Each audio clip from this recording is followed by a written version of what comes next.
I run an executive search firm out of Dublin, Ireland, that specializes in the insurance industry. And I joined the TRU program in 2018. I went to a conference that Mike was giving in Slough in July of that year. I guess where I was up to that point was I was a little lost. At that point, I had been in the industry for over 18 years, had peaks and troughs in terms of success and failures. I probably at that point was at a stage where I was down to, I think, my last €600. And it was kind of a last roll of the dice for me. And even going to the conference, I remember thinking, can I really afford to be here? Because this is going to cost me X. And my whole mindset was poverty based as opposed to abundance based.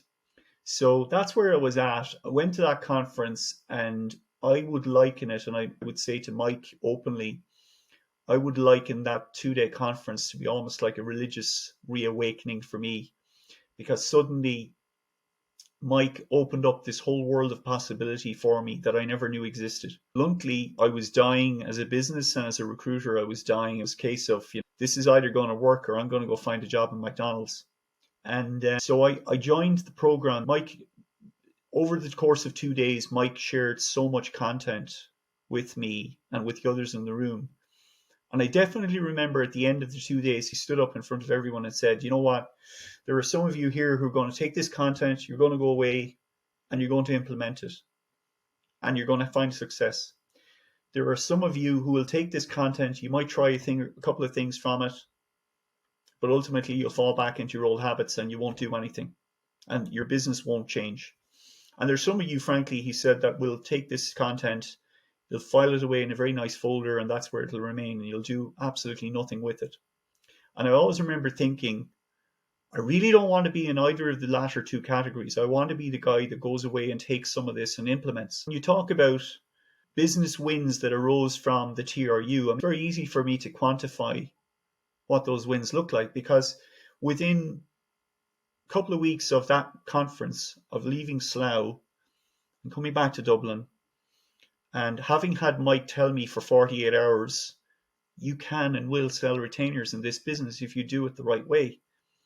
And frankly, I was, and I think I actually said to him, because I was at the front of the room, I said to him, you don't know my industry.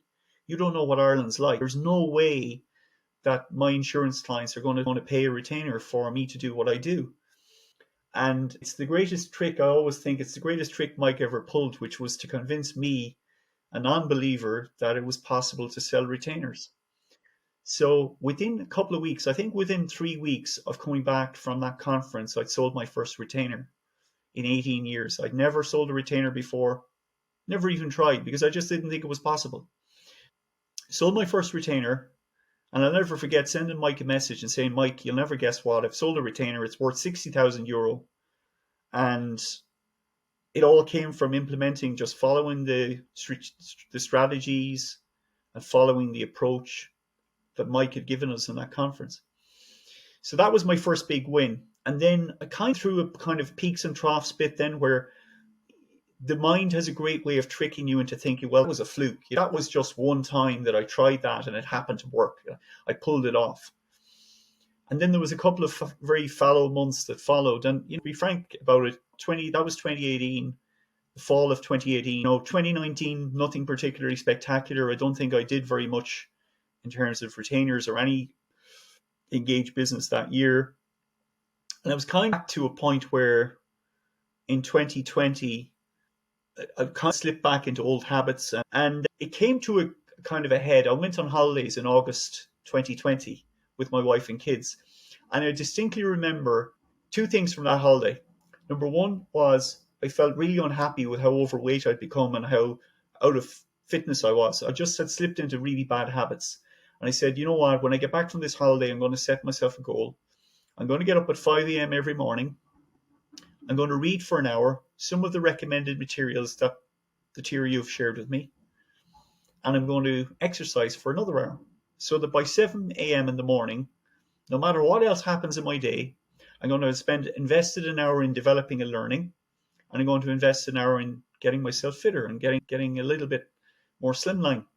So I made that decision, and honestly, I can say that was a turning point for me, because what happened then was things started to change rapidly. My activity went up. My energy levels were boosted. I went from billing €25,000 in 2020 to billing just north of €206,000 in 2021. So I 10x'd my fee income in 1 year as a solo. That obviously then was reinforcement that, you know what, the only thing that was lacking here all along was implementation. Everything that Mike and Kathleen and Francis and Pam and all of the coaches Ardith had shared with me up to that point, I almost liken it to Chinese water torture. You know, there was kind of a drip, drip, drip effect.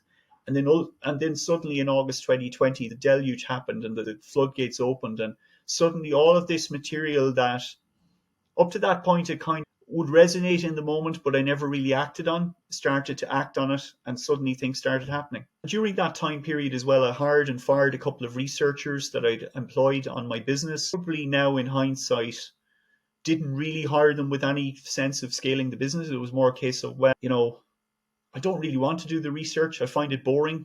So screw it, I'll hire a researcher, and if it works out, it works. And if it doesn't.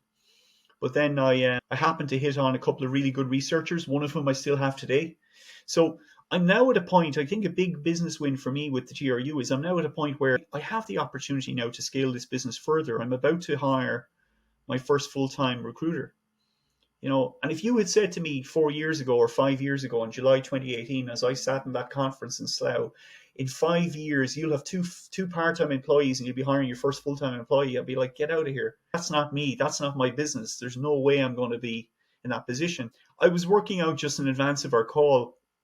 So in 2021, I billed off the back of the implementation piece, I billed over €180,000 in retainers alone that year. And last year, 2022, I billed over 125,000 in retainers alone. I'm now at the point where my business model has gone completely from 99.9% contingency to 90% retained or engaged. I will now take on a contingency assignment from an existing client, a long-standing client, through gritted teeth, because frankly, I don't believe in wasting my time any further on working contingency for no end result. If you want to take in a microcosm the biggest win that I've taken from TRU, it's just that. Just changing my business model around from one where I was solely reliant on the whims and fortunes and the variances that come with working 100% contingency, to now being at a point where I don't even worry about where the next fee is coming from anymore. And I'm on track this year to bill over 400,000. If you think that's going from 2020 where I billed 25k to do, what's that, 16x within 3 years? Like, I don't know any other business model in the world that would allow you to do that. It really was no simpler or no more obscure than making a decision. So what occurred for me was in August 2020, I went on holidays and I made two decisions. One was to get fit and the other was to start implementing some of the TRU strategies. It goes back again to a small win. I remember talking to Mike about this. I had a whinge one day on a call with Mike about the fact that in, I think up to that point, 4 years or 5 years of operating and running my own business as a solo, I hadn't yet taken a holiday where I didn't have to bring the laptop with me and at some stage during the week or two or whatever I was there, work, much to my wife and my kids' disgust and horror, you know. And then from August 2020 on, I never took the laptop on holiday since. In fact, I billed more money while I've been on holidays than I did while I was here. It goes back to what Mike always says. You want to make a fee. If there's nothing happening at your desk, take a holiday. Suddenly things start happening. Look, I was at the conference in Boston last summer, and I can tell you that I made more money that week than I did probably for the next 3 months, or indeed the 3 months prior to that. So yeah, I don't know if that answers your question, but I think for me, they were the two turning points. They were the two things that I think I'd reached a level of frustration initially that at the conference in Slough in 2018 was just, I've tried everything else. None of the other stuff has worked. So why not try this? But I do remember being really impressed by the content that Mike was putting out online for free up to that point. And I remember thinking, God, if it's this good for free, what must it be like if you actually pay him a couple of $100 and go and attend the conference? And honestly, like, That first night in the hotel, I honestly think it was like a religious conversion for me. Like I was literally levitating on the bed with ideas, and things were sparking off in my head about things I could do and things I could implement when I got back. And I couldn't wait for the conference to finish, not because I wasn't enjoying the experience, but because there was so many ideas pouring out of me that I could try, that were really practical steps that I knew I could implement straight away. At that stage, I wasn't even thinking about selling retainers. I was just thinking, do you know what? There's a blueprint here that if I follow it, might be interesting to see where it leads. And now we know where it leads. So I didn't realize, again, a little bit like a lot of people that have problems in their life, you don't realize you have a problem until somebody else holds up the mirror. And I remember distinctly the first mindset call I had with Francis, where I'd made a bit of a glib throwaway comment to Mike on a call about being the king of, what did I say it was? I called myself the king of procrastination or something like that. And Mike picked up and he said, no, he said, I can't let you away with that. So he got me on a call with Francis and we had a little chat. And I remember I remember talking to Francis. I was actually sitting in my car, and I remember thinking that it just didn't feel right. That the whole mindset thing just didn't resonate with me. Who is this lady? Who does she think she is, telling me that the way I've been thinking all along is wrong? But the more I've got to, the more success I started to see on the strategic side coincided with me taking on more ownership for the mindset piece. And I would say openly, 100% of my problems up to that point were on me. Mike talked about getting out of your own way in the business. I didn't really understand what that meant until I started doing mindset work. There are so many obstacles we place in our own way on a daily basis where you think that something is not achievable. So because you think that it's not achievable, you don't even make the effort. And then that gives you the result that you ultimately expected, which is nothing. So mindset has played a huge part for me. I mean, well, I would say that, no word of a lie, that the hour I spend with Francis, or the 2 hours I spend with Francis every month, is like I don't know, it's like a safe haven in the storm. It's like somewhere you can go for 2 hours of peace and conversation with someone that, in a non-judgmental way, gets you to reframe the way you think about things generally.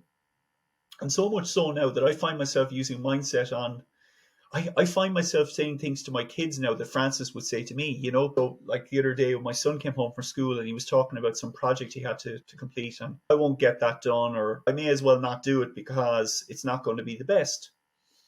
And I heard myself saying to him, before he realized it, I heard myself saying to him, well, what would have to be true for it to be the best from your perspective? And what would have to be true for you to be happy with the project?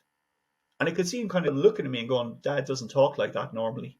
Mindset has a huge impact on my business because, bluntly, I openly say that my business would not be where it is right now were it not for the input of Mike, Kathleen, Pam, Ardith from a strategic perspective, and Frances massively from a mindset perspective, because she just has a way of just getting you to come down off the ledge a little bit and look at things subjectively and objectively. One of the big skills, or one of the big things I've learned from the TRU program, is the ability to be able to, in a non-judgmental, non-emotive way, look at something with a sense of detachment. When you're in the middle of the drama, and God knows I've had a lot of drama in my recruitment career, but when you're in the middle of the drama, the hardest thing is to separate yourself from the fight, from the thing that's causing the issue, and look at it from the outside looking in. And now, through the mindset work, I have that ability to be able to pause and, in a non-judgmental way, look at the problem and say, okay, the problem's not the problem. The problem is how we're thinking about it. What's not true here? What's not true that's causing me to feel this way? What's the trigger bin? And just by doing that simple exercise, it just reframes your whole view of things, and you can start to look at challenges objectively in a way that, prior to mindset work, or in the absence of mindset work, just would not have been possible.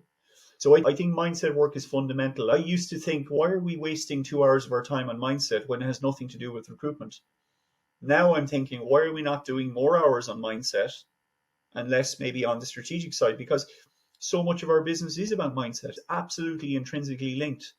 You cannot have, in my view, you cannot have a successful business, and more particularly a successful recruitment business, if up here isn't correct. If this isn't right, Everything else is just is superfluous. The things I'm most excited about are really just paying forward some of the stuff, the techniques I've learned. I really enjoy a lot more than I ever thought I would. I really enjoyed some of the fast start calls I've been involved with. I enjoy being able to recognize other flawed human beings just like I once was and still am to a certain degree. I love the idea that on any given day you could come on one of those calls and just be meeting somebody who's completely overwhelmed, who's on that whole roller coaster ride of recruitment, and you have the opportunity to calm down the overwhelm, to, in a non-judgmental way, say, hey, it's okay. I've been there. I've been that soldier. I know where you're at. Let's maybe look at, are there some ways that we can go about redefining the way you're looking at this? I'm excited about the possibility of developing a skill, and I think coaching is a skill.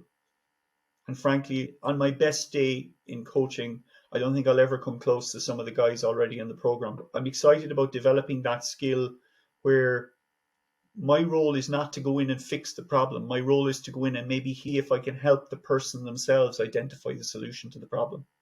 And that's where I think that's the biggest fundamental shift for me in coaching, because historically I would have regarded coaching as someone you went to, a little bit like going to the doctor, that if you had a pain in your head, was the doctor and the doctor gives you a prescription. That's not what coaching is. Coaching, from my perspective now, it's about going in, addressing the problems in a non-emotive manner, being quite subjective about it, being almost detached. And I am detached because I've got no vested interest one way or the other. But I do think that there's a lot to be gained from sharing the knowledge and sharing the skills that I've learned so far with other people. And I'm excited about that. And I'm also excited, frankly, about how it will drive my own business, because there is a certain sense of get your own shop in order first before you start telling other people how to get their shops in order. And me, I'm still learning. Every time I show up on a call, and I'm literally like a rabid dog waiting for that nugget of insight that someone might share on the call. And it doesn't have to come from Mike or Kathleen. It could be one of the other RecruiterU recruiters that just happens to be on the call. You just never know where insight's going to come from. So I'm really excited about that. And I'm just excited generally about working and learning from some of the finest people I've ever got to work with. Mike, Kathleen, Pam, Ardith, Francis, obviously, all of the coaches, Beth, Todd, every single one of them, I can associate, when I think of them, I can associate with one particular thing that they might have shared.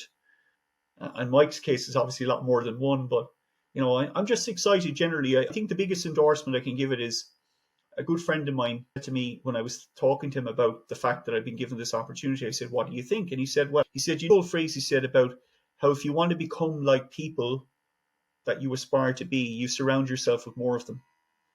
Well, he said, this is your opportunity to surround yourself with more people like the people you want to aspire to be. So I think that for me is huge.